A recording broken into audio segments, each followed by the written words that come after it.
A new report in USA Today says the Army is lifting its ban on waivers for recruits who have certain mental health issues, among them bipolar disorder and alcohol abuse. Army spokesman Lieutenant Colonel Randy Taylor telling USA Today, quote, the decision was primarily due to the increased availability of medical records and other data, which is now more readily available, records which allow Army officials to better document an applicant's medical histories.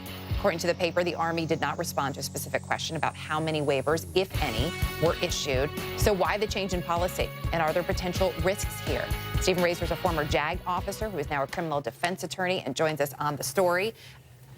Does this raise any red flags for you? They're red flags by definition. I mean, the whole reason they have these standards to begin with is in order to protect the troops and to make sure that they're mission ready.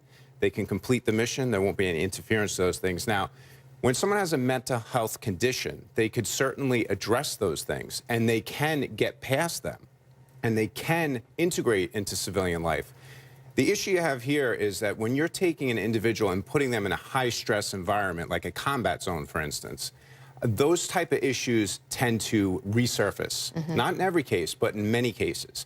That's the issue with these waivers. It's really quite impossible to test these individuals under the circumstances that the future will bring as a result of their service. What if these people were granted that waiver, but this was to beef up the ranks in other areas of the Army? So these were people who we knew would not be deployed, that they would stay in the U.S. and maybe, help coordinate on bases, do some of that work. Would that work? That sounds good in theory, but nowadays, with the deployments the way that they are, I mean, there was a day where you could count on certain troops not being deployed overseas. I'm not so sure that that's a real possibility. I think that every soldier is a soldier first, and where their location is, what their MOS is, as far as what they're tasked to do, is secondary to that. And they always have to be mission ready for whatever is needed. And you don't know what that's going to be at the time that you sign up necessarily. And I have plenty of examples of that. Well, I know too. This is an issue that is very close to you personally in terms of these waivers. Correct. Right. So in my own situation, I've actually had a friend who was murdered overseas by another soldier.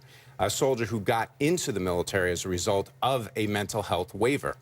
See, now this individual may have been okay in the sense that he may have kept it together and he may not have attacked anybody else, maybe not murdered anybody else. When you put that individual, as in this case, into a stressful environment overseas, he snapped. He did something that maybe he wouldn't have done if he stayed stateside. But he was deployed, he was put in that combat zone, he was put in that stressful environment, and he reacted in a way that is the most reprehensible way that an individual can react, by murdering not one soldier, but two, and one including the company commander. And if that doesn't put this country at risk, I don't know what else would. And if we can't learn from those mistakes, then we really do have a problem moving forward. The Army, as we know, has said to USA Today, look, we have better access to medical records now. We know more about these individuals, and that's why we're making these changes. Do you buy that, or is it simply that numbers are down, recruitment is tough, and we're doing whatever we can to bring people in?